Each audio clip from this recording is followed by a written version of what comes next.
Okay, well, welcome everyone. I'll keep admitting people as they come in. We're excited to have you all. This workshop is the fifth workshop in the Office of Entrepreneurship and Innovation Fall Workshop Series. I'll also put the fall workshop schedule in the chat in case you all are interested in attending one of our two remaining workshops. Also put a survey link in the chat for you to fill out after the workshop. We really appreciate your feedback and want to make these really relevant and helpful for you. Our provider today is Joel Gordon. He was the co-founder and executive director of Arkansas's first makerspace, the Arkansas Regional Innovation Hub, and we're excited to hear from him about prototyping today. Please keep your camera on as much as possible because it really helps out our speaker, and make sure that you're on mute, and we'll get going. I'll pass it off to you, Joel. Hi, guys. As soon as I can. I see John Chamberlain. John. Okay, sounds good. Thank you. How are you? All right, guys. Well, I could launch into a big PowerPoint, but what I really wanted to do was talk to you guys about anyone who has a project that they're actually working on, because you could get me for free right now. In fact, right now I work for free a lot. Call the chat up right now. Hey, Deb. Hey, Deb. I work for free a lot right now because I'm no longer an executive and I'm trying to enjoy my life. So I'm living up here in Northwest Arkansas, and I work at the Amazium, the Scott Family Amazium, which is a children's museum, which is getting back to my roots. A long time ago, I worked in the world of museums as a designer and built exhibits for people. And before that, I worked in film and television and was a special effects artist. And before that, I was in the military and I was a electronics specialist and worked under the Military Air Command. So I have kind of a really diverse experience of things. Can everybody hear me okay? I want to make sure of that too. Okay. I do have a giant headset I can put on if I need to, but I'd rather just talk. Is there anybody out there who's actually got a project that they're working on? If you do, just throw it in the chat. I'd be really curious to see how many people are, how many entrepreneurs are actually working on developing. Jonathan, Fatima, I don't know if you're Fatima or Fatima. Depends on. It's Fatima. Yes. Fatima, awesome. Kayak, oh yeah, kayak together. I remember that. Joshua, Jack Pritchett. Okay, awesome. Well, here's what I'm gonna do then. I'm gonna leave time at the end if it's okay with you guys. Hey, John, if it's okay with you guys, I'd like to really take some time to talk to you. But to get you all juiced up, I'm gonna bore you with the PowerPoint presentation. So if you guys don't mind, we'll start there. We have an hour, so I'll try not to take up too much of your time. John, beard, man, you've got as much beard as I do right now. Yeah, it's been a project this last 6 months. That's great. COVID has made me miss a lot of my friends. All right, so I'm going to share my screen with you guys for a little while. I promise not to bore you for too long, but let's see what I get here. So what I'm going to do is I'm going to start with just a little lesson. So right now, I am the making and tinkering manager for the Scott Family Amazium. And this thing always happens where everything that I need to get to gets covered up. There we go. Can you guys see that okay? All right, cool. All right, so we're gonna talk not just about prototyping, but we're gonna talk about ideas for a minute because that's really at the heart of all of this. So I always like to, anytime somebody walks in and they say, you know, could you help us with something? My first question is usually, what's your idea? And I'm curious about what your idea is, but there are things I need to know. As a prototyper, as a designer, as someone who's gonna help you develop a product, it's really gotta go beyond an idea because everybody's got a good idea. I mean, everybody I talk to has a good idea, but if you can't actually actuate the idea, then it's just an idea. It's never going to go anywhere. So when you walk in, I'm going to ask you what your idea is, but then I'm going to want more. So where did it begin? So this whole idea of ideas, if you will, really started a long time ago. So anytime I talk to people about just the concept of coming up with a product and then prototyping that product, I always want to talk about what a product is, right? So I use this example a lot. So what you're seeing on the screen right now are actually Clovis points. So in North America, there was a part of the Paleolithic period was focused around a group of people who were called the Clovis people. The Clovis point is a very specific type of arrowhead or spearhead or knife blade, but it's a very distinct design. When you see a Clovis point, you know it's a Clovis point. So the whole point of this is that there was someone who had an idea and was able to actually make that thing. Because again, an idea is just an idea. An idea doesn't change the world. What changes the world is that idea actually coming to fruition. Sharing ideas is one of the most important things. So if you look at this map, what you're actually seeing are archaeological digs. Now, the darkest points are the biggest concentrations of where they've found Clovis points. One of the things that I think is really interesting about this is that you can overlay a map of industrial centers of the United States, and a lot of these are co-located points, modern industry and these ancient archaeological sites where they were actually using Clovis points. Now, a lot of these sites, particularly the really dark concentrated ones, were where the materials were available, and that's important. So I'll get back to that in a little while. But because the materials were available, and if you look up around where Northwest Arkansas is, Northwest Arkansas has an abundance of a mineral called chert. And chert is an incredibly good tooling stone. So one of the things that I did for movies was I made very, very realistic props. So I actually learned to knap flint and chert and make these primitive tools. And so I've always been fascinated by it. But really what's important about this is that someone shared that idea. They didn't just come up with an idea and then keep it for themselves. They came up with an idea that they could share. And because someone, and there was obviously, at some point, someone came up with this, because they shared that idea, they literally changed the world. This was the PC of the Paleolithic age. When the Clovis point came along, it changed everything. So then it starts to get about how we live our lives and where these ideas come from. So there's this hierarchy that exists. And at the foundation of this hierarchy is play.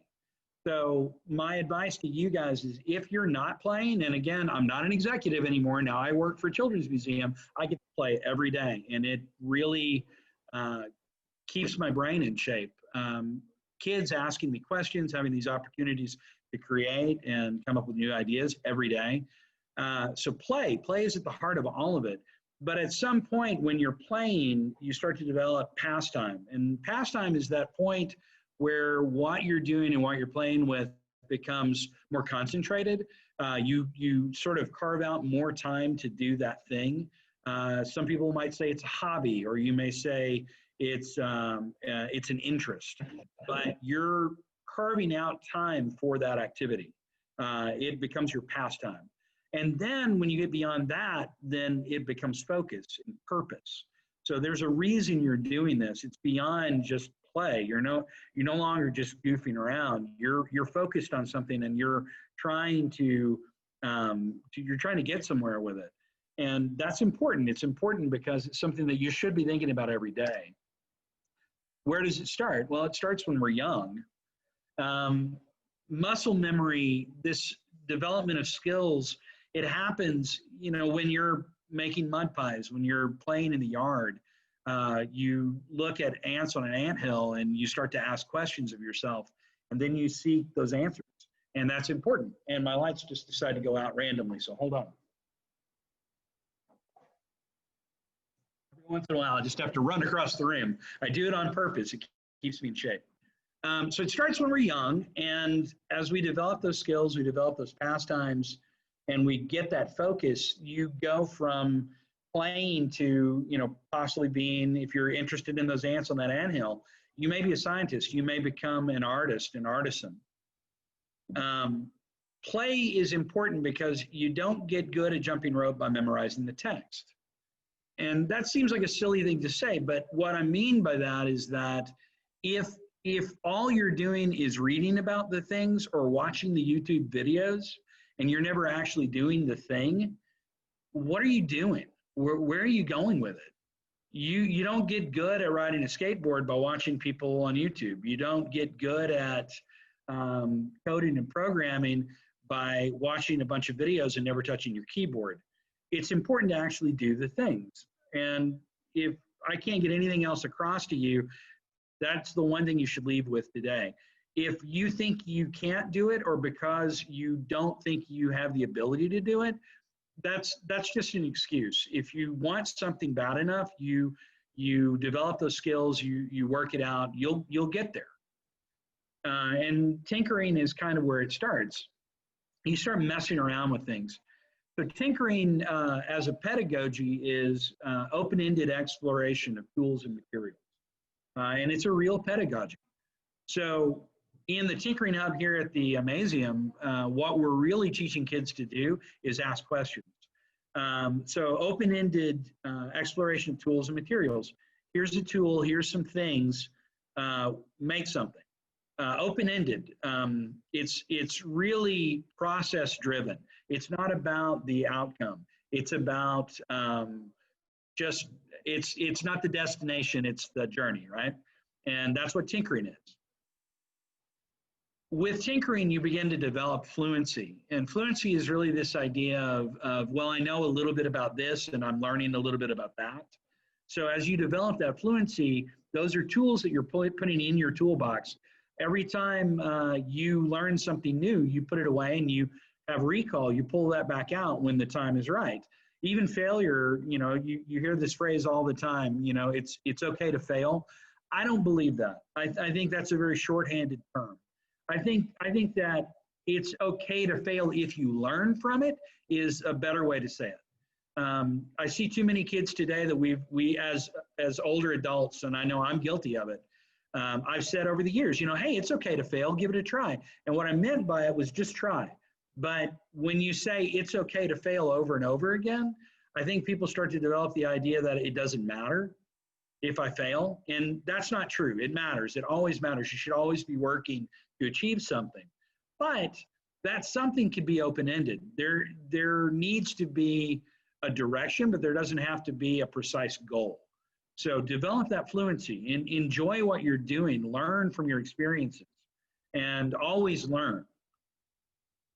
Praxis. Praxis is beyond fluency. Praxis is that point where you really know something. You've got a theory, you have an idea. I have a deeper understanding of what I'm doing, and I think I could do this. So you go from theory to action, and you try it, and then you reflect. So that's the scientific process, right? You're going to go at something, you're going to experiment with it. You think you know what the result will be. Let's see what it is.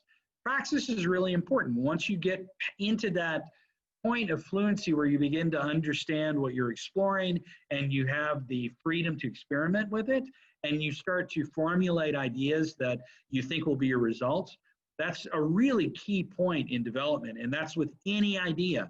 As you're developing your idea, as you're coming up with that product that you're excited about, praxis is key. Get that theory, try it out, reflect on what you've done, reflect on what others have seen and what they've told you. Very important. Making. So a lot of you heard this phrase, I'm a maker, or I'm really into making. I've been involved in the maker movement for, quite a few years, probably 15 years now at this point. I've gone to a lot of maker fairs. I produced the North Little Rock Maker Fair. I still am part of the Make community online. I do a lot of panels for Dale Doherty, who founded Make Magazine. Making is a movement. Making is sort of a really a formulated idea of something beyond I'm an engineer or I'm an artist or I'm a whatever you define yourself as. Making is sort of beyond that. Making is less pigeonholed. I like the idea of saying I'm a maker because it doesn't put me immediately into a place. I lived in Paris for a year, and I was very American. I really stood out. And I was at a dinner party with friends, and there was a gentleman who was there that I was absolutely fascinated by. He was just brilliant. And his name was Pierre, which just sounds very cliche, but that just happened to be his name.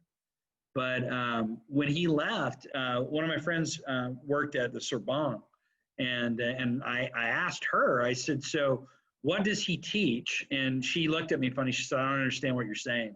And I said, Pierre, what does he teach? I assumed he worked at the university. He did something. He obviously was really just this incredibly brilliant guy. So I was fascinated by him. And she goes, Pierre? And I went, yeah. And she said, he's a waiter. And it kind of blew my mind. But the point to that story is this. If you have an idea and you've taken that idea as far as you think it can go, and now you're saying to yourself, well, now I have to have an engineer. My job title was engineer for 7 years. I did not go to school for engineering. I actually went to school for technical theater. So I worked in film and television. I told you guys when I was in the military, I was an electronics specialist. But I just happened to develop a lot of really useful skills. And it was kind of a winding path that got me there, but that doesn't matter. If you've got the skills that are needed to do what's in front of you, it doesn't matter if you're an engineer. If you can do it, you should do it. Now, there are definitely times when I'm going to call any number of my friends who are actually, in quotations, engineers and professionals. I know when I've got my back against a wall, but you develop this network of people that you can share with and you can reflect with, and they give you feedback on your ideas. And that's what the maker community really is, and that's why it's important. So making isn't tinkering. Tinkering is, like I said, it's open-ended exploration. Making is that point where it stops being about process and becomes about product. I have an idea, I have the skills, I want to make the thing you're making, right?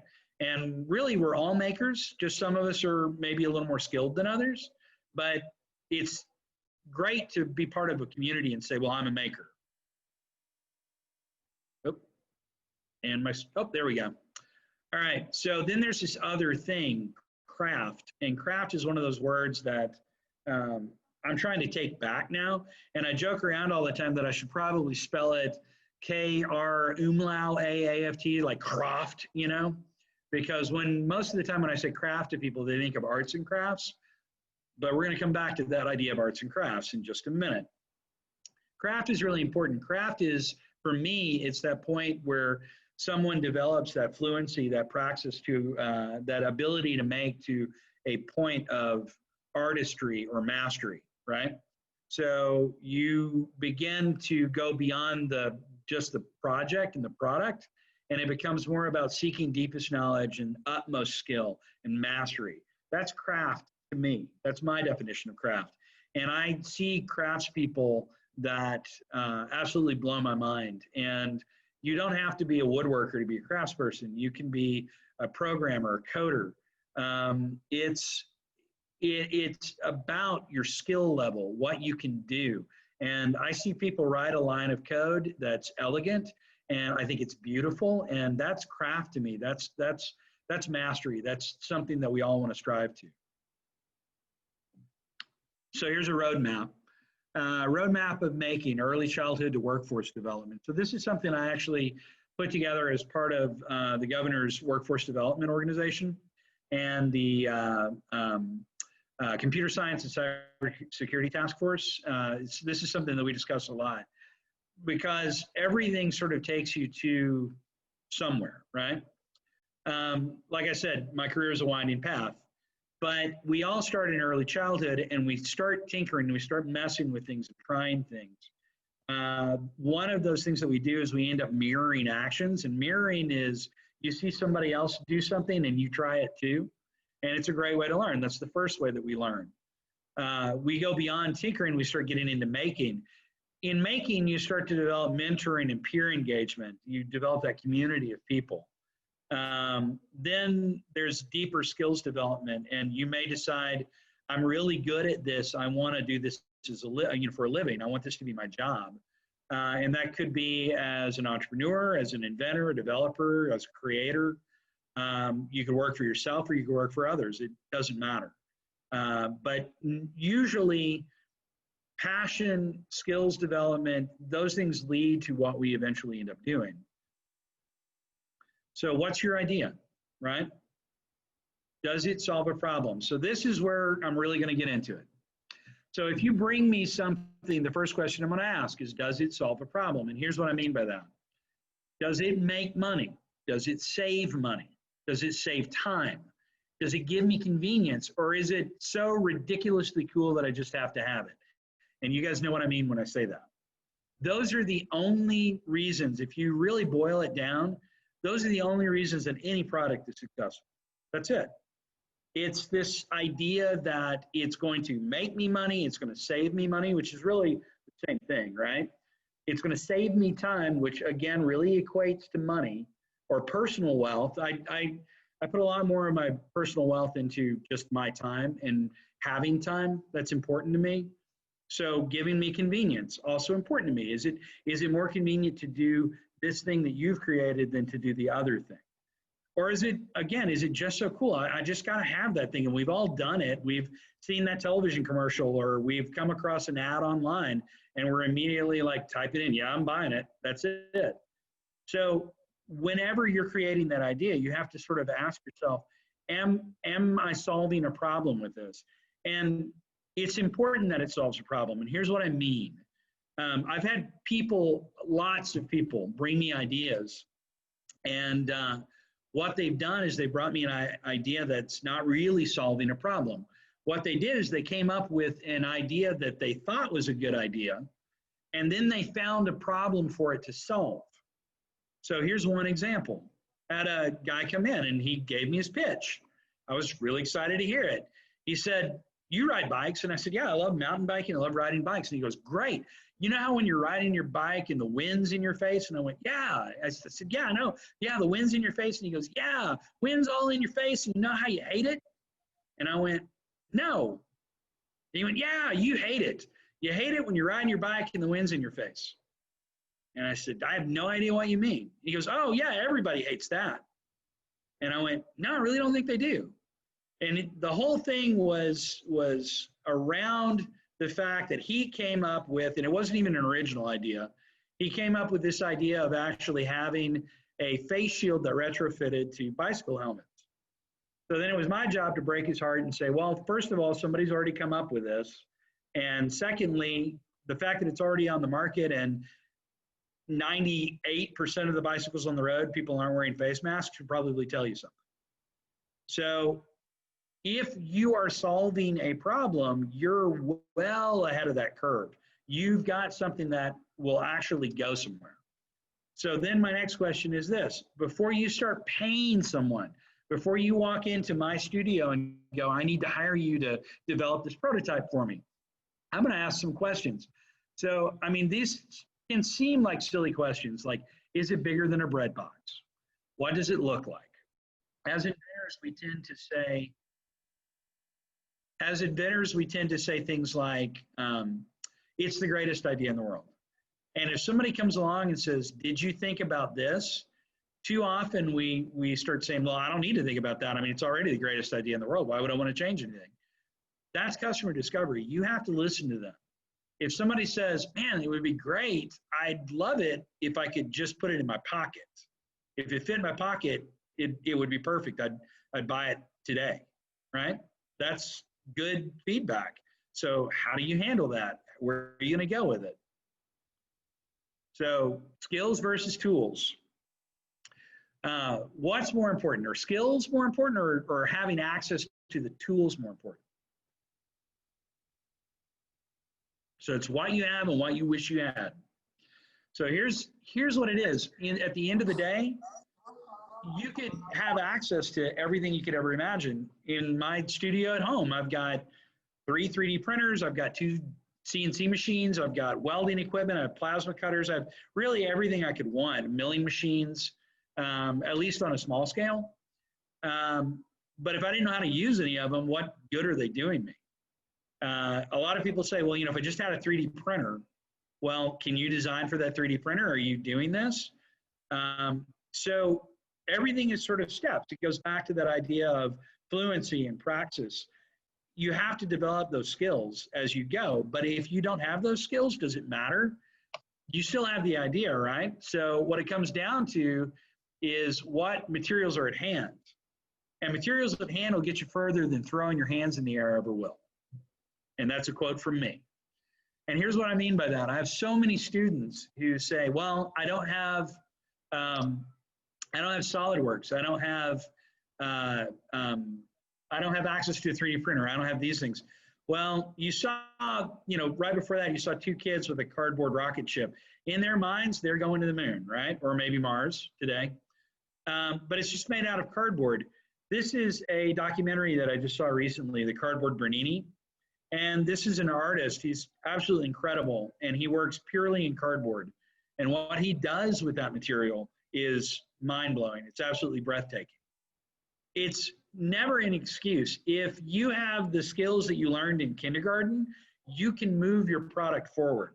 If you can get it at least to the point where you can show someone, me or a customer, this is what we're thinking. It sort of looks like this. It's about this big. What do you think? That's going to get you so much further than just a pitch deck, right? If you have something that somebody can put in their hand, it'll make all the difference in the world. And I don't care if you've made it out of clay. If you've got something that you can show me that says, I want it and I want it to be like this, then you have put me weeks ahead on a project. So you have to think about that as you develop this idea of prototyping anything. When it comes down to tools, the excuses for the tools are another issue. I can't afford Adobe Illustrator. Well, explore Inkscape. I don't have Photoshop. Well, GIMP is free. I don't have SolidWorks or CATIA. Well, Fusion 360 costs a little money, but it's almost exclusively what I use now, and it doesn't cost much. I think my last license was about $300 for the year. And it is one of the most powerful pieces of CAD software that I've ever worked with. I can take any of my designs all the way to CAM and running my machines, creating G-code for my machines, writing that software. But if you can't afford that, Fusion, you can get a free student version. It's not quite as powerful as it used to be. They've put a choke on it, but it's still really good. And even if you can't do that, there's FreeCAD, and FreeCAD's an incredible piece of software. It's free to download. It runs on Linux, on Mac, on PC. It's just a fabulous piece of software. ZBrush, when I was still working in film, was one of my favorite, absolutely one of my favorite pieces of software. They put out another piece of free software that was basically to get you addicted to ZBrush. But when I picked it up, ZBrush Core Mini is the one that they offer now. When they picked that up, put it out there, I figured out that actually I didn't need ZBrush anymore. The majority of what I needed to do, I was able to do in the free version. Maya is another one. If you're creating graphics, if you're creating platforms for video games, if you need those intense online graphics, Maya can't be beaten. But Blender is free, and the things that people are doing with Blender will absolutely blow your mind. You can go to YouTube and type in Blender animation, Blender movies, and you can see what people are creating with free software. And it is mind-boggling, the quality of stuff that they're doing. So the real key to all of this is that there's just no excuses. If you're throwing barriers up in front of yourself, then you're just holding yourself back. You've got to figure it out. And that's really what prototyping is. Prototyping is all about figuring things out. When I start almost anything, I usually end up beginning with just a drawing. And there go my lights. Hold on.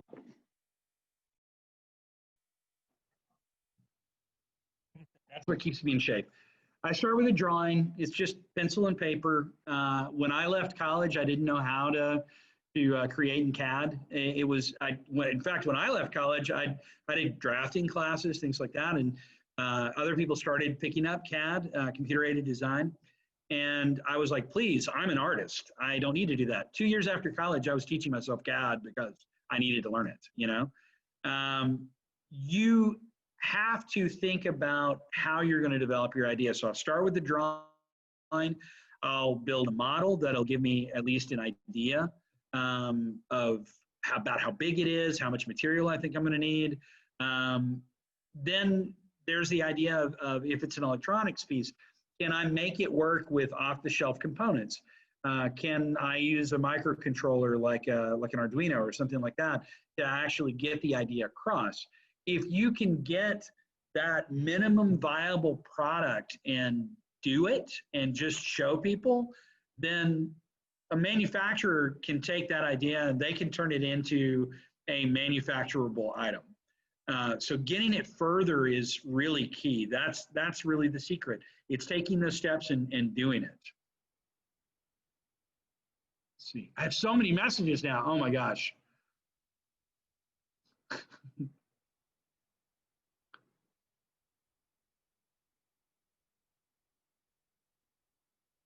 I'm not familiar with the term making. Joshua, oh my gosh, you're gonna have to look it up. All right, I will share a cup of coffee with you and tell you all about it.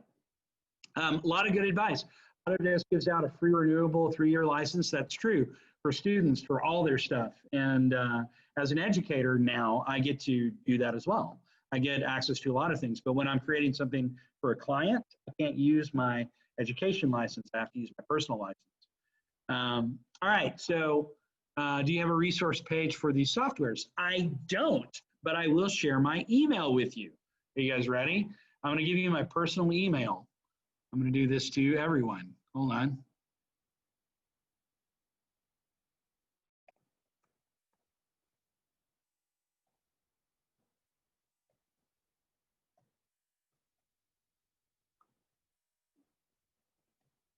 It's kind of long, sorry guys. You all have it now. Now you can all bombard me with emails. All right, so I've given you my 50 cents worth and we have about 25 minutes left. So I really want to talk to you guys, or even better, I want you to talk to me because that's fun for me. And I get bored and COVID and, you know, I'm lonely. So does anybody have a project that they're working on that they'd really like to talk about? Deb, you? I'm always working on a project of some sort.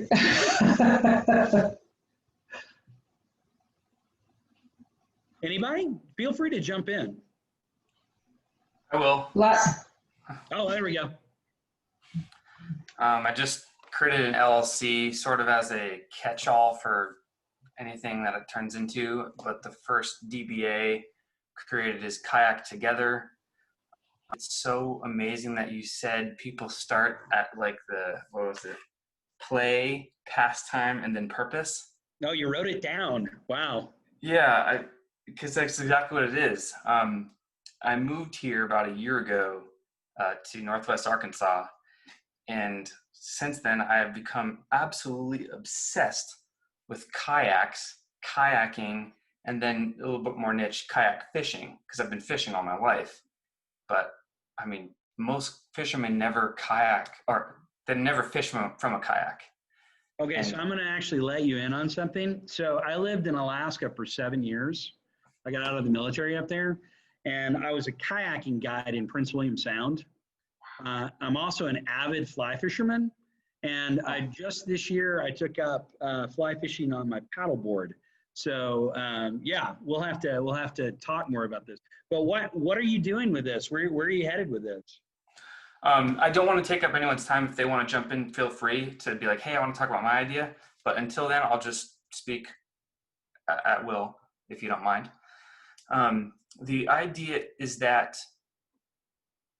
it's very hard to communicate out on a lake or the ocean or remote rivers when you're kayaking with a group to keep in touch with them. You really have to stay close because the water's rustling. It's very hard to hear. And for safety purposes, you kind of need to stay within eye distance of who you're kayaking with. But eye distance could be miles. I think 3 miles, I think, is from a 6-foot person to the horizon is exactly Yeah, 3 miles. Yeah, And which is a at whole 3 miles, water. yeah, you can't hear that far. So I turned to radios. So two-way radios, VHF or UHF, which simply stands for very high frequency or ultra high frequency. Yeah. And I realized that there's a whole community out there of radio people and radio nerds. And I just wanted to be able to stay in touch with my crew that we go kayaking with. And even if I'm by myself, if there's a radio repeater around, like say Beaver Lake, I know they have several ham radio repeaters, and most ham guys are listening around the clock. So if I sense an emergency signal out there, they're going to hear me and most often be able to triangulate my location if I keep transmitting. The problem is I have not yet found, like, if anyone wants to steal my idea, please do so, because I just want to go, like, make the product and I'll buy it right now, but no one has it. I need a way to mount a radio. I need a radio that's waterproof or really water resistant, because most of us don't take a spill, but when we do, probably want it to be waterproof. And a way to communicate without having to mess with like holding down this and talking and like interrupting my hands from paddling or fishing. So I need a way to use the Vox voice recognition system to say, hey, when I'm talking, transmit my voice. But some of them are unreliable. And so I was going to say Vox is challenging because just the frequency of the water, your paddle going in the water, it can mistake that for vocal. Right, yeah. Oh, I just saw someone in the comment about an Arkansas startup using smartphones in a similar way. Raft Up. Oh, that's Corey Bolkin. Yeah, I was going to say, I should introduce you to Corey. Okay. So Corey Bolkin started Raft Up, and I gave them some help with that early on. But yeah, they're actually using cell phone networks, but their product is more about think of it more of an application. It's not voice. It's more here's where people are, or here's where I can get food, or here's where I can get gas, but also as a beacon locator. So if you have a boating accident, then somebody can find you. But I bet Corey would actually be helpful for you. He's got a lot of knowledge around that. That's awesome. Yeah, shoot me an email and Okay. And we'll sit down and talk about it. Okay. Anyone else? I'm gonna stop you there though, because I know Joshua is gonna jump in, but I'll talk to you more about it. Sure. Hi, Joshua.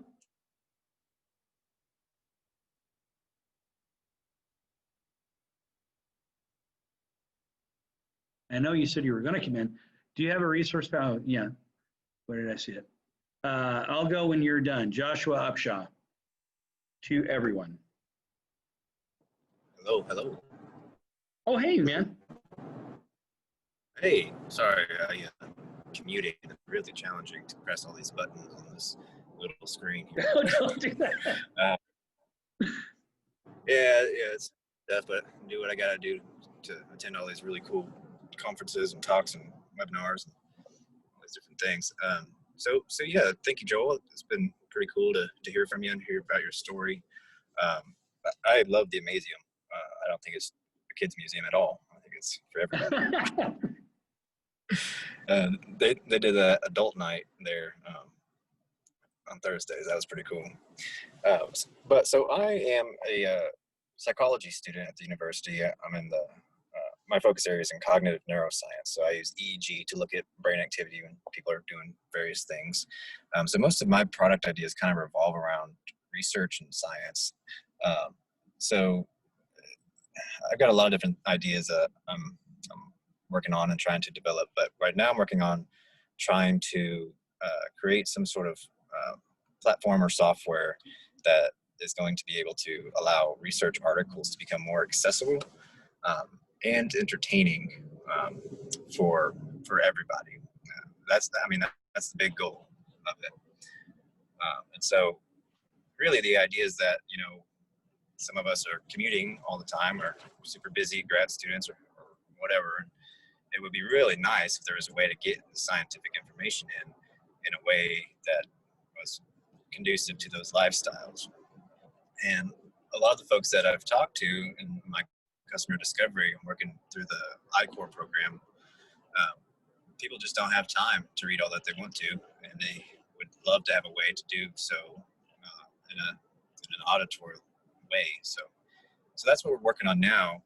The challenges that we're facing is the people who read research, they're also at institutions that usually pay for all these articles for them.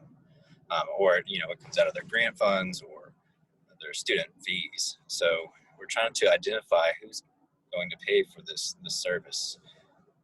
So we're looking at libraries at institutions. We're looking into journal publishers and then professional societies, seeing if they would be our customer, and then having to sort of rearrange what our value proposition is for those particular customers and not the end user necessarily. Are you considering the community of the blind? Yeah. So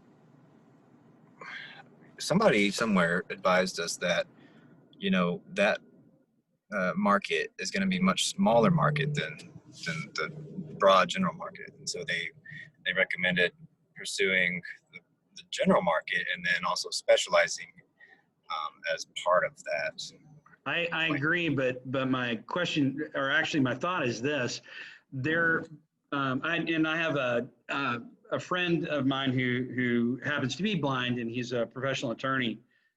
So for him to get through college was really a challenge, and he actually had friends who would read all of his books for him.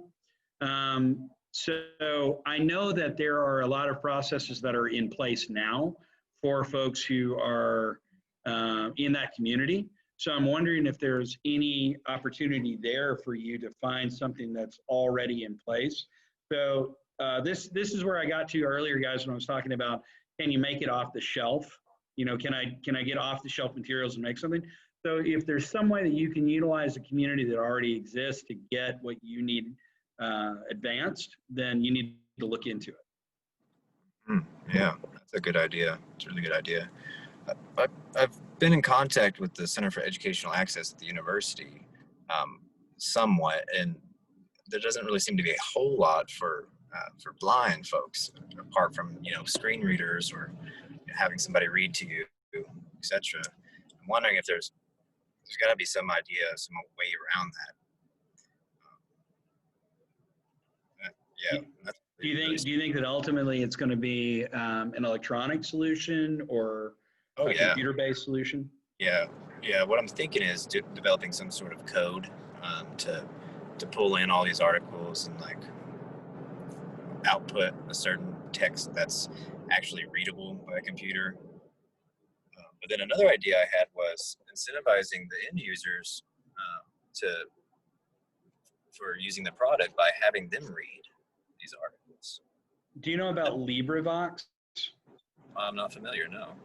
So LibriVox is an online audio library that is an open source community of people who read books that are in public domain.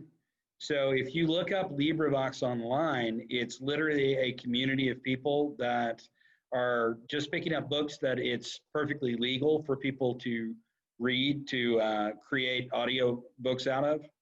That's amazing. And it's a huge community. If you ever go to LibriVox, it's just a huge number of books online. I mean, it's anything from 20,000 Leagues Under the Sea to Grey's Anatomy online. Libra, is that Libra? Libri, Libri, Vox. So Voice of the Library. Okay, cool. Very cool. Check it out. But I mean, there's an open source community there that, and a lot of people who do LibriVox, it's an interesting thing. A lot of people who do it are people who may have a speech impediment and they need to work on, their own stuttering issues or something like that. So it's easier for them to read a book and just record it and listen to it again. So a lot of voice coaches and vocal coaches will encourage people to do it. And then there are other people like folks who are hoping to be actors or something like that one day, and it's good practice for them. So it's an entire open source community you can take advantage of. Yeah, I'll have to look into that. Thank you. And so I've got a friend of mine who's interested in trying to pursue some sort of animation, and this friend is a young friend. He's 15 now, and so I'm kind of wondering, which direction should I point him in, because he's not super interested in classic, education, the programs there, but he wants to pursue animation. So, do you have any advice for something like that? Yeah, take a look at Blender. Blender is like I said, it's an open source, free software. And again, if you get on YouTube, there's just an incredible library of people who've created, outstanding. Just some of the work that people have done is breathtaking. Animations and short films, and a huge community of online learners who are using Blender. It is not my favorite piece of software. I'm not much of an animator, but I played with it because I just saw it was such a powerful piece of software that I thought I should at least know enough about it so that I can recommend it to people. And I did, back at the Innovation Hub, we did teach some classes on it. I definitely did the intro too, because that's about as good as I am with it. But I know lots of people that the work that they're doing is just incredible. And it's so powerful that you can actually use it as a CAD software, because you can put very precise physics into it. Really, really powerful. So Blender, I definitely recommend that. Yeah, he's always watching YouTube. Oh, there you go. Right. Cool. Thanks, man. Awesome. Thank you. Anybody else? While I'm free, take advantage. I've got a few electronics projects that, if you're interested, I could show you about. Okay, let's see it. All right. Let's see if I can share my screen. Okay. So are you able to see what I'm showing you? Yeah. All right. So I've finished 2 projects, and I'm working on a 3rd one. And the first 2 are very similar. But I'm working at Watt Glass, and we have a conveyor belt that goes by with all of our pieces of glass on it. And on the front end, we were just curious if we'd be able to put together a counter system to count how many pieces of glass we do. So this is the circuit that I've thrown together to do that. And then on the back side of the assembly line, I have essentially the same circuit, but this time it's housed in a little box here. And what it's doing is every time it counts 10, it's going to make a stack of 10 pieces of glass, and it will display it there. And then it will shift them over on this assembly line right here. So you have nice little. Oh my gosh. So that's what I've been working on so far. And it's working mostly well. It's got a few bugs on like the visuals, but the functionality works just fine. So that's awesome. Yeah. And when you're talking about, just throw something together with an Arduino, that's exactly what I was doing here. Just you got an Arduino Uno and just your sonic sensors, and you're ready to go, man. That's awesome. Look at you. Yep. And then the second project that's still in progress is we're trying to put a pyranometer, which is measuring how much light comes through a piece of glass, and we want to get readings for our different coatings. So we've got our 3D printed box here, and we've got a little cutout in the middle. I'm going to zoom in a little bit, so hopefully you can get a better idea of what I'm talking about. So we're going to put a little pyranometer down here, and then put our piece of glass on top of it with an O-ring for a good seal, and hopefully we'll use that to measure our different kinds of coatings and see how well they work, and then compare them and see, how we can improve them and how they compare to competitors and things like that. So it's been pretty fun to, again, I didn't know anything about 3D printing before this, and watching a lot of YouTube guides and figuring it out. And I made this, and it seems to work decently. So I would say you're doing pretty well. Yeah. I see this is what I love. So you guys, this is where I get into the no excuses thing. So my first 3D printer that I ever got to use, I did it 27 years ago. And that 3D printer cost $440,000. Oh, wow. And it was a piece of garbage. It was awful. But for us, oh my gosh, it was like the Star Trek replicator. I mean, we just thought it was the most incredible thing in the world. You can just imagine, and it was a laser convergent 3D printer. So you had two lasers that would fire, and where those two lasers crossed each other, it created enough heat to fuse this gypsum powder, which is kind of like what your wallboard's made of. And what you ended up with was this object that sort of had the finish of old dried bone. It was really terrible, and they were really fragile, like they just break. And then you didn't know what you had until it was finished, because these two lasers would just bang through this powder until you had an object, and so you couldn't look at it really until it was done, and it took hours and hours to do anything. But yeah, I mean, now it's like my daughter, I have a 13-year-old, and my youngest is 13, and she'll walk in and go, "Dad, I need a thing for my skateboard," or whatever. And I'm like, "Oh, okay." And in like 5 minutes, I can go over and then like hit print on my 3D printer and just, come back after dinner and then hand it to her, that to me is incredible. But, I can do the same thing without my 3D printer. I can go in and use the bandsaw in my shop and make it out of wood, or I could pull the welder out and make it out of metal. It doesn't matter. Or I could, make it yourself and do it out of cardboard. Just the fact that, you can do it, and doing it's the secret, right? And that's perfect. It's a perfect example. You just said, all right, well, here's a challenge. How do we do this? And you fiddled your way through it. You just did a little tinkering and you figured it out. And I bet you probably got online and found some other projects that other people had done. Oh, for and sure. said, all right, I can use that piece of that, and I can use this piece of that. Don't tell anybody, you guys, but 90% of my stuff is like, I see something that somebody else did, and I go, wow, that's really cool. I could apply this part of that to this thing over here. That's a really great idea. Always looking for new ideas. I have a group of friends that I'm on Google Hangout with. We do a regular hangout, and it's just, the title of that hangout is just nerds. Just my nerd crew. And me and my buddy Jeremy are the two oldest. The youngest person in that group is 16. She just turned 16. And she just got accepted to MIT, you guys. So she's pretty cool. She was in a robotics camp that I did when she was 11. And I have, if I could legally adopt her, I would, but her parents won't let me. But that's friends. That's the easiest thing for me to do, is to pick up my phone with this network of friends that I've got and just go, I need a way to do X. And I'm telling you, in 3 minutes, I'll have the answer.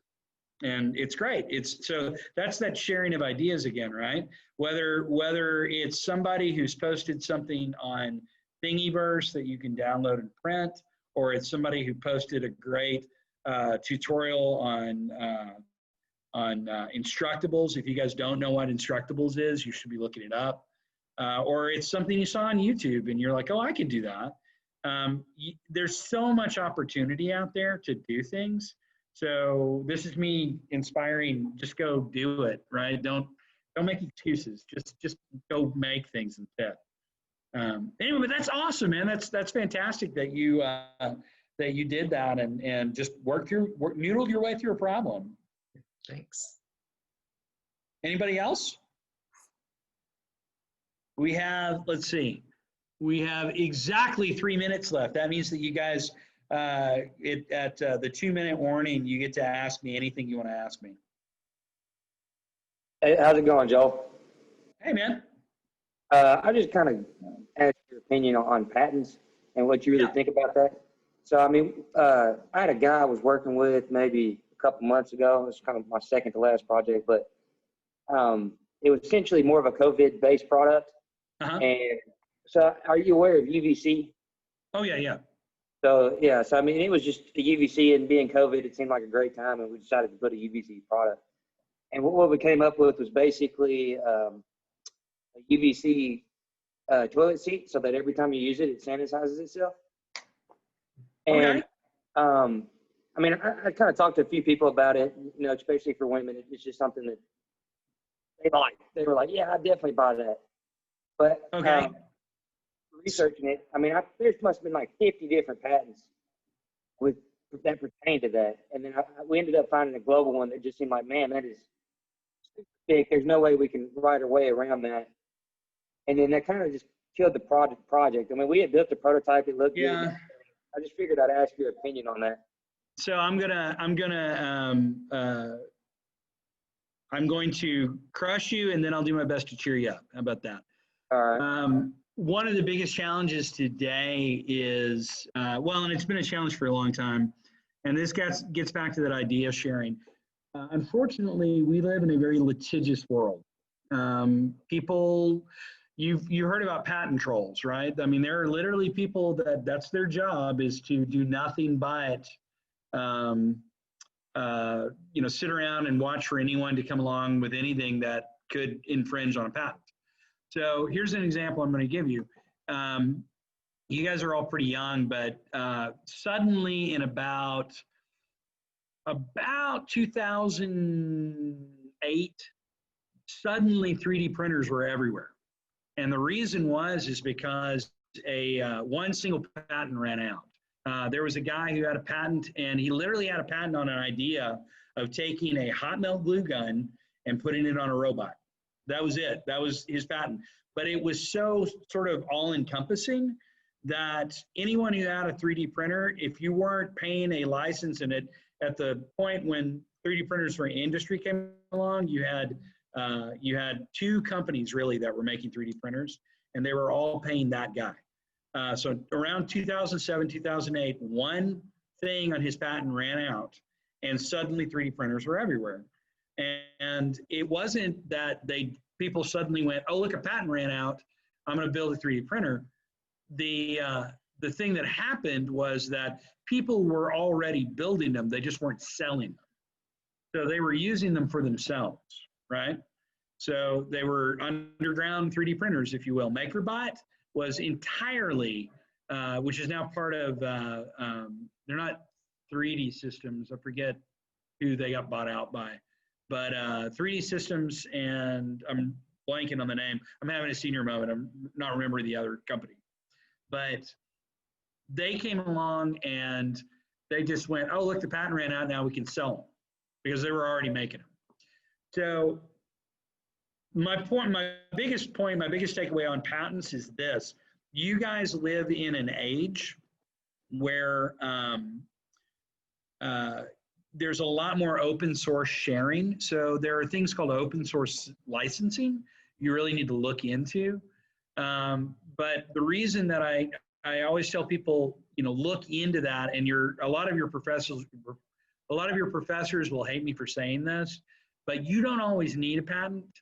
Now, if you're infringing on somebody else's patent, then that's a different story. But if you have an idea that you can trademark and you can put it on the market, it is often to your advantage to just get it on the market first, because people will go, oh my God, that's a great product.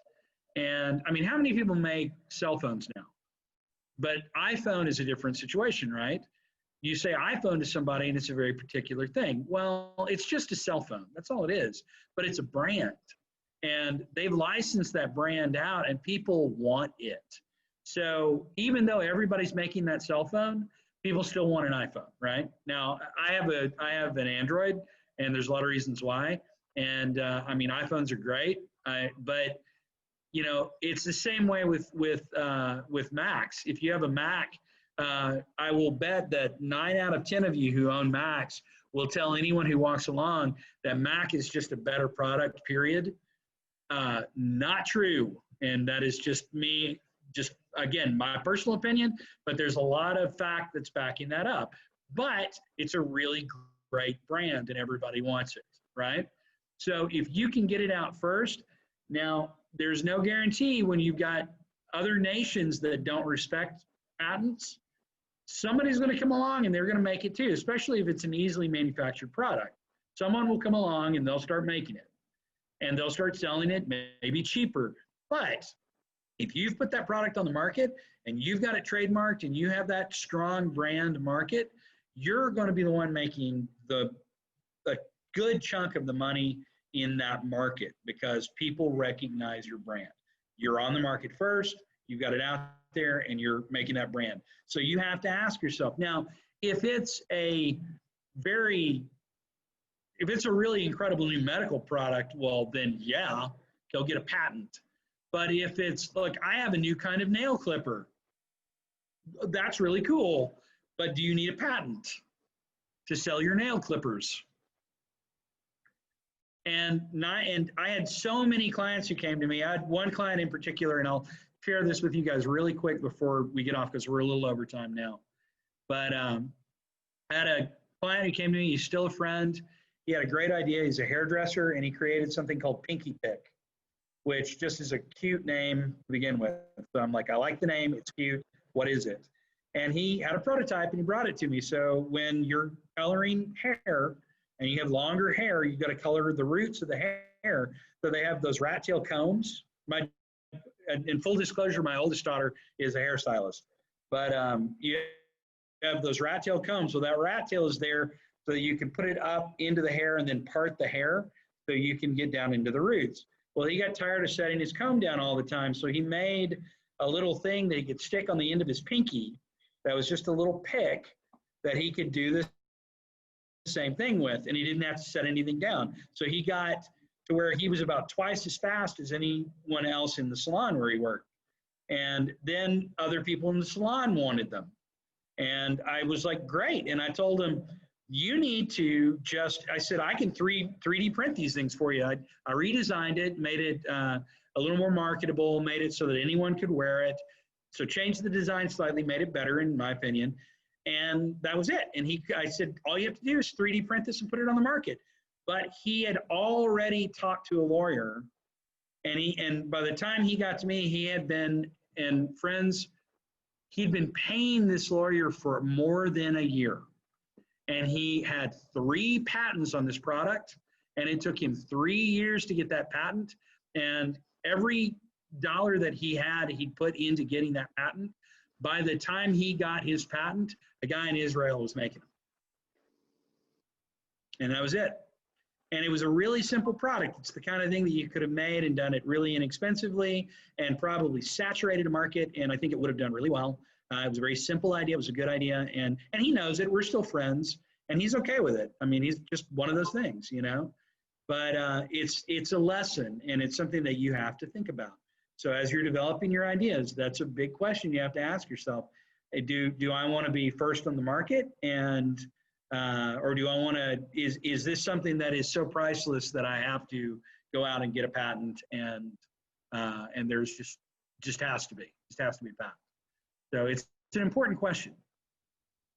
All right, you guys, I have now kept you a whole 6 minutes past our time. Did you have fun? Sorry for a little bit of feedback. I sent in the chat the rest of the fall workshop schedule. There's just 2 left.